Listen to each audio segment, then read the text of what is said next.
സാങ്കേതിക സർവകലാശാല VC നിയമനവുമായി ബന്ധപ്പെട്ട് ഗവർണർ സുപ്രീം കോടതിയെ സമീപിക്കും. മുൻ VC ഡോക്ടർ രാജശ്രീ MS-ന്റെ നിയമനം റദ്ദാക്കിയ വിധിയിൽ വ്യക്തത തേടിയാണ് ഗവർണർ സുപ്രീം കോടതിയെ സമീപിക്കാൻ ഒരുങ്ങുന്നത്. KTU VC നിയമനം റദ്ദാക്കിയ സുപ്രീം കോടതി വിധിയിൽ തുടർ നടപടികൾ വിശദീകരിച്ചിട്ടില്ല. ഈ പഴുത് ഉപയോഗിച്ച് പുതിയ VC നിയമനവുമായി സർക്കാർ സഹകരിക്കുന്നില്ലെന്നതാണ് ഗവർണറുടെ നിലപാട്. ഇത് സർവകലാശാലയുടെ പ്രവർത്തനത്തെ ബാധിക്കും. ഈ സാഹചര്യത്തിലാണ് VC നിയമനം റദ്ദാക്കിയ വിധിയിൽ സ്വീകരിക്കേണ്ട തുടർ നടപടികളിൽ വ്യക്തത തേടി ഗവർണർ വീണ്ടും സുപ്രീം കോടതിയെ സമീപിക്കുന്നത്.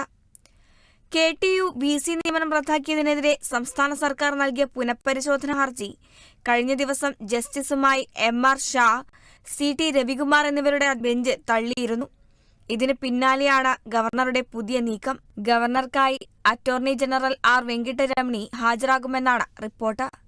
News desk, Kerala vision news.